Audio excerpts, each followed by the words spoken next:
So continuing on with the study of the Articles of Confederation, the first Constitution, we should note the full name of the Articles are the Articles of Confederation and Perpetual Union between the states of, and then lists the names of all the states here on the document, all the 13 original colonies, now states.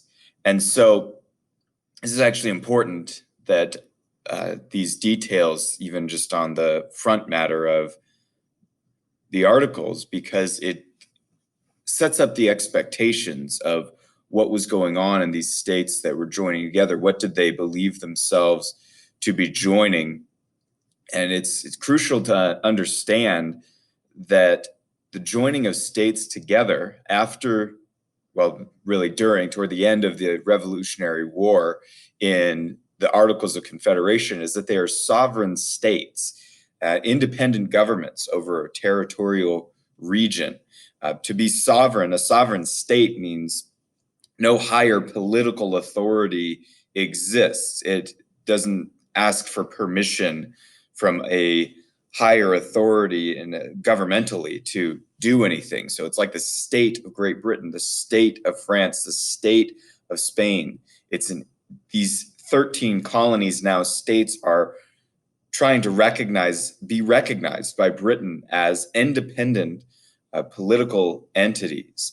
And the idea of the Articles of Confederation joining the states together is that they are not giving up that independency. They're not giving up those powers. They're not giving up that political authority over their own region within their borders to make their laws, do their taxes, whatever the case may be. They are simply agreeing to join together, and that in that agreement, they will hand over some powers to a government to follow through on some particular purposes, to manage some things for them. The states are in charge, and this other government set up will serve them. That is the purpose of that government. Now, it may serve them well or not well, or whatever the case may be, but that is the nature of this type of political union. It's a voluntary joining of the states. So another word for this may be league or confederation, agreement, alliance, team of states. They're not one country. They're not one nation under God, indivisible, like the Pledge of Allegiance says. They are 13, you could almost think of it as 13 different countries living next to each other, having a common enemy in this case that they want to fight, having a common goal, which is their independence from Britain. And so they join together in order to be on the same team. Now, they were joining together in war anyway. They had a loose confederation under the Continental Congress, but there was nothing really official about it. And so they believed that in joining together, it was being told to them that by joining together under maybe a more powerful government of the Articles, this federal government between them, this confederation government, that it would be more effective, that they would be able to accomplish more goals. And notice that it's called the Articles of Perpetual Union. Now, the usual usage of that word, if you look up the word perpetual, it means something that continues on, something that goes on forever, something that goes on, continues on for the foreseeable future. And that's probably the best way to understand the idea of perpetual back in documents of this time is what I just said, for the foreseeable future. It's not a guarantee on forever. It's not a saying this is the expectation forever. It's not a to death do us part, like the marriage vows type of thing.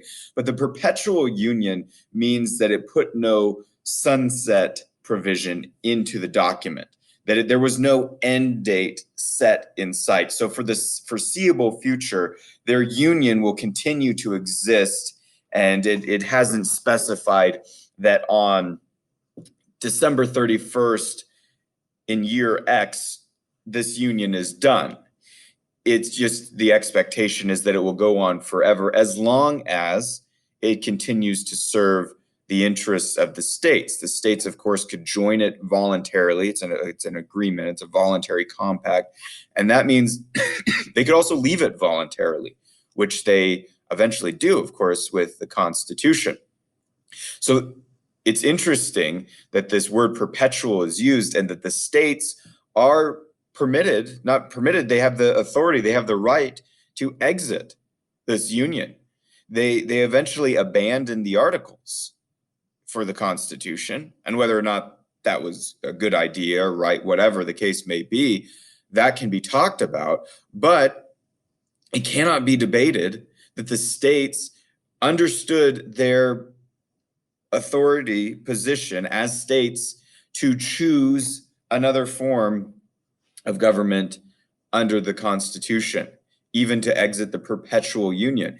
Now, when the Constitution is formed and the Constitution is written, they abandoned this word perpetual because, in one sense, they knew better than to assume that a union set up in a certain time and place and a team set up in a certain time and place and context, they knew better than to presume that the future would continue to have the same needs and requirements and demands that made that union feasible and make sense in the time. So the Constitution doesn't claim to set up a perpetual union, because the perpetual union of the articles only lasted a few years. And so they recognized that these unions of states have a tendency to change based on interest, based on time, based on situation and context and environment. Now, of course, that there are different views as that progresses, but the states at this time did not view themselves as under one final authoritative government that was the master of the states, but they had more of a managerial government between the states that they handed over some delegated authority for common purposes in order to manage those things on their behalf. But if they are the givers of the power, they are also, that shows that they are the ones that are in charge of the situation. So this shows a bit of the nature and the purpose of this document, that the states, in joining together, create this union.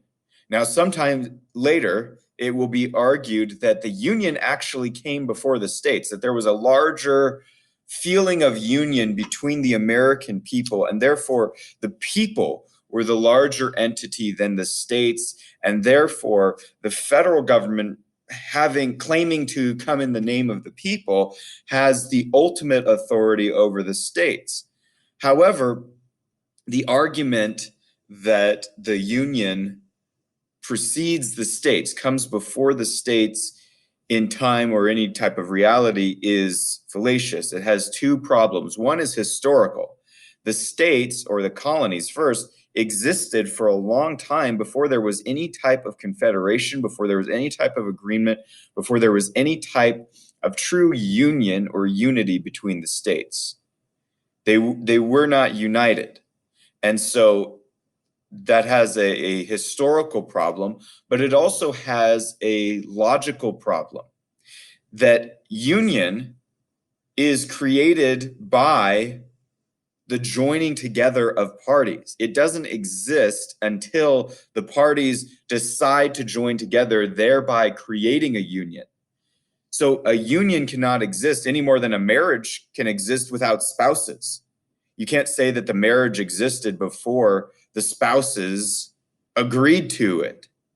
And so the problem logically in saying that there was a union before, or that was greater than the states in some way, is one, historically false, but also logically flawed, because a union by definition is the joining together of these states in this context. So this is important to realize, because one of the critiques of the Constitution when it starts is people are upset that it begins "we the people."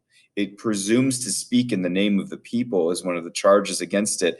And that's seen as trying to supersede the authority of the states, to have this later government coming in and saying, actually, we are the true heirs to power over the states because we represent the name of the people.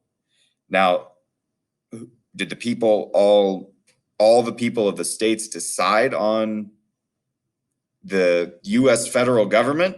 No. It was ratified by the states. So anyway, this sets up, while this may be minutia, while this may be some particular details about the Articles of Confederation, the history that we forget, it does set up the context for not only the time, but understanding the Constitution. It lays the foundation for understanding the environment in which the Constitution was originated.